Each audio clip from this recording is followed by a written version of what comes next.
Because she is a little bit on the anxious type, we try and ride these ones quiet, but it's very unfair for me to ride them quiet in a very safe environment and then hand them over to the track riders and let them deal with all the adrenaline. So I've got a couple of little exercises that I set them up to lift that adrenaline, get the blood pumping, the heart pumping, and then switch them off and relax them.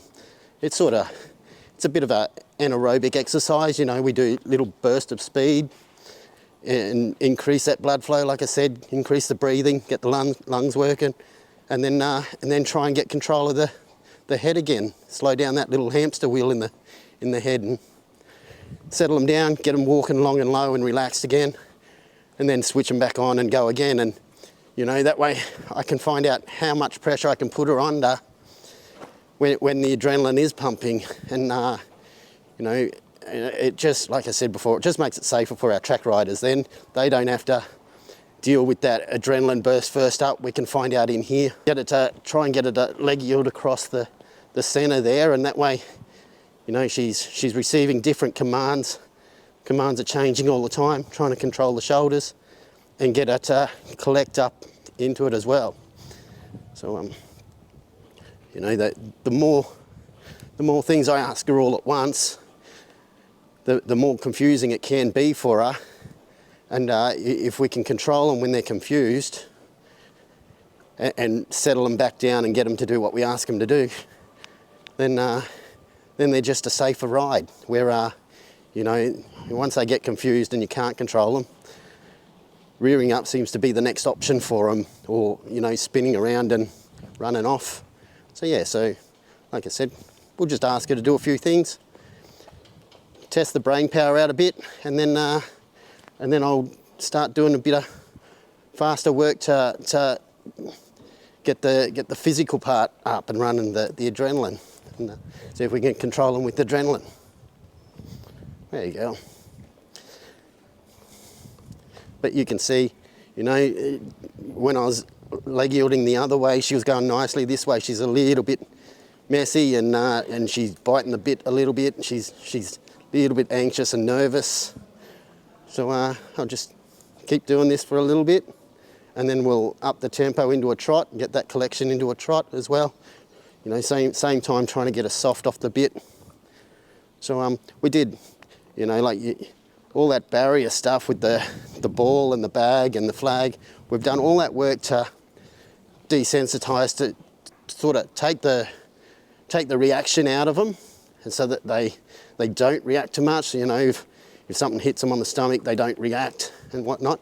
But at the same time, we don't want them to be reactive, but we want them to be responsive. So if I touch her with the leg, we want her jumping off the leg. If I pick up that rein, I want it going down into the bit and get softer and softer and more responsive. So yeah, so there's a difference there. You know, just because we're dulling all the senses to the bag and to the ball and whatnot, doesn't mean they're going to be dough bangers, and if you touch them with a whip or kick them with your leg, they're not going to go. No, we're increasing the response at the same time.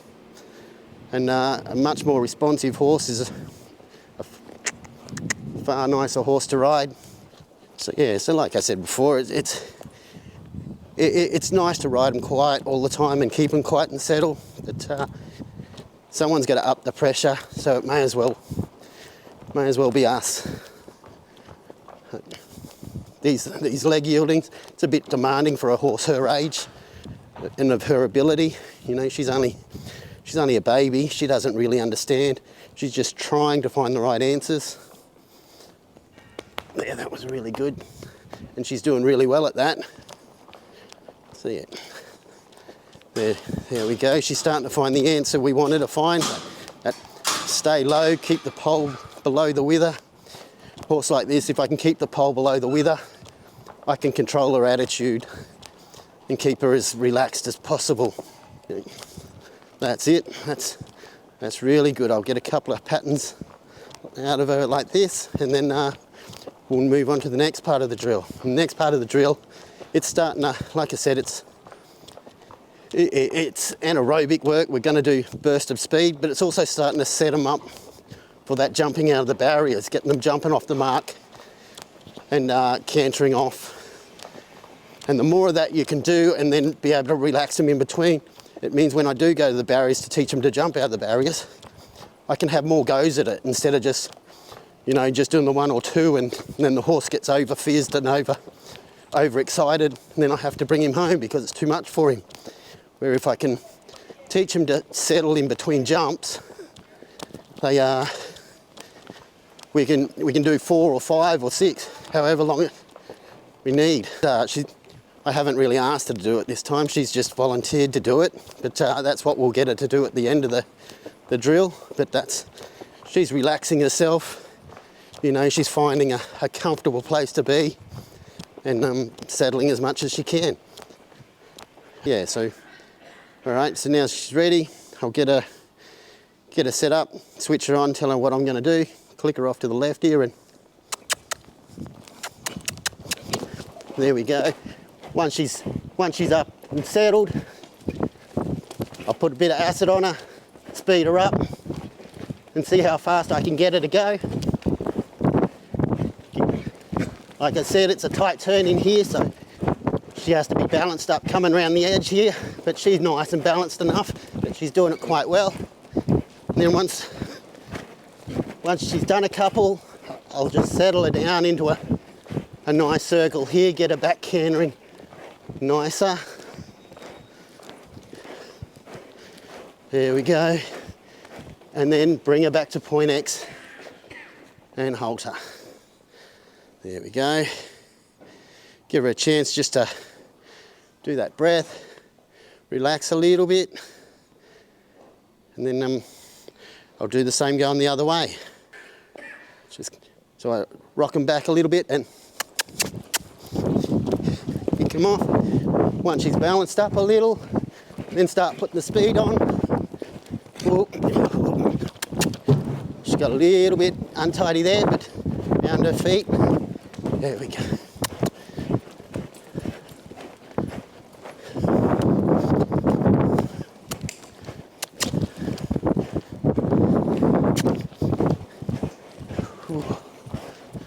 And then same again, bring her back into a smaller circle, a more controlled canter, try and get a little bit of collection back into her.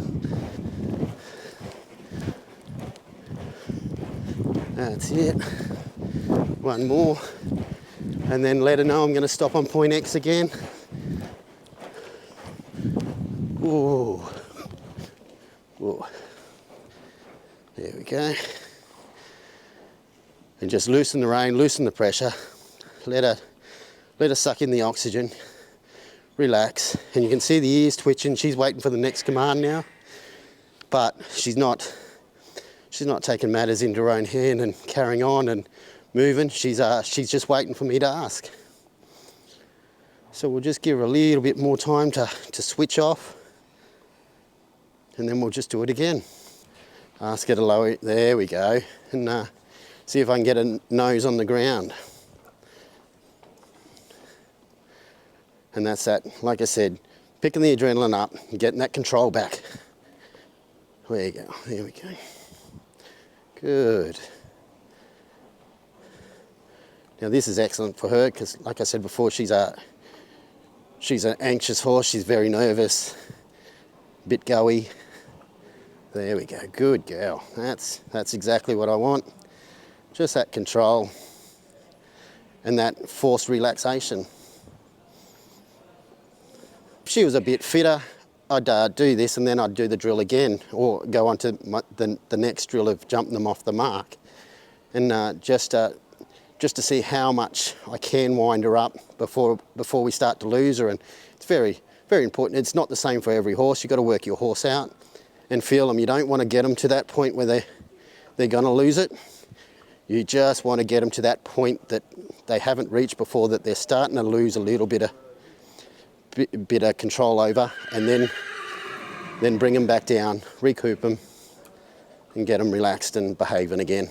Yeah, before long, she's, like I said, the next part, we start teaching her to jump off the mark, and then we get her down to the barriers and have her jump out numerous times and get her pinging the gates. And, you know, it won't be this prep that she'll ping the gates, won't be next prep, but The one after that, she should be a flying machine. She should just be able to sit against those back gates and absolutely launch.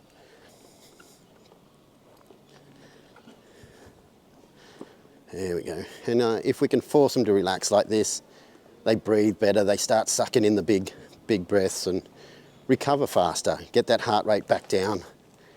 And you know, I'm no vet, but it's got to be great for them. It's got to limit the ulcers that they start to establish. It's got to limit the anxiety if they can just get themselves back relaxed and under control and get the heart rate back down. I'm super stoked with her, you know, for such a nervous horse. She's just travelling around here nicely. You know, I feel like I could pick her up and do a bit more education with her, but we won't do that. We'll just let her just enjoy another lap and hop off and put her away.